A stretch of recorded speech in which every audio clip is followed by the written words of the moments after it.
Il-kap ta' delegazzjoni Laburista fil-Parlament Ewropew u Viċi President tal-Grupp tas Soċjalisti u Demokratiċi Elix Agius Saliba reaġixxa għall-aħbar ta' Politico fejn tenna li f'waħda mill-ogħla pożizzjonijiet influenti fl-istituzzjonijiet Ewropej, Roberta Metsola qatt ma ddikjarat il-konflitt ta' interess li għandha dwar ir-raġel tagħha fejn jitlu ir-regoli tal-Parlament Ewropew li tmexxi dwar il-lobbyists waqt li qal li qajjem il-każ fil-Grupp tas Soċjalisti u Demokratiċi biex tittieħed azzjoni, Agius Saliba fakkar ukoll li dan kollu qed iseħħ ġimgħa biss wara li l-istess Metsola ħolqot każ ta' nepotiżmu meta ħattret lir-raġel toħta bħala il-kap tal-kabinett tagħha. Insista li minn persuna li temmen li idenja li tkun mexxej wieħed jistenna tmexxija li tkun ta' eżempju iżda kif jgħid il-Malti mill-kliem għall-fatti imbaħar jikkumbatti fil-każ ta' Metsola. Min verament jemmen fit-trasparenza jinsisti mhux biss li jkun hemm protokolli meħtieġa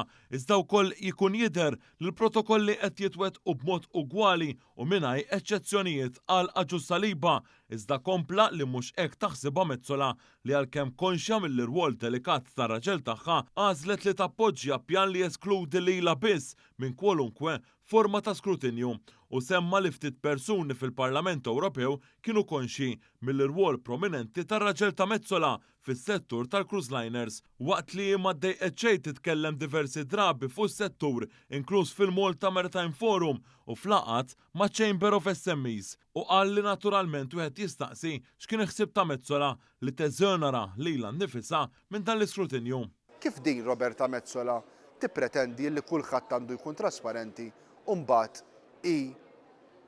ma tkun trasparenti f'xejn kif l-aħħar mill-aħħar tmexxi l-affarijiet u l-obbligi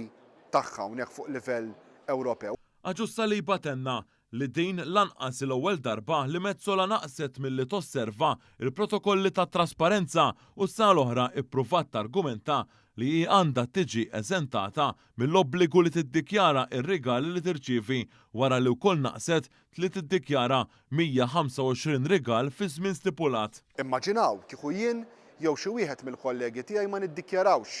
l-interessi tagħna fil-proċessi li jkunu għaddejjin hawnhekk fil-Parlament Ewropew minħabba rwoli li jkollna aħna jew membri viċini tal-familja tagħna. Immaġinaw kemm protesti, kemm talbiet għar-reżeni, imma isa Roberta Metsola qiegħda il fuq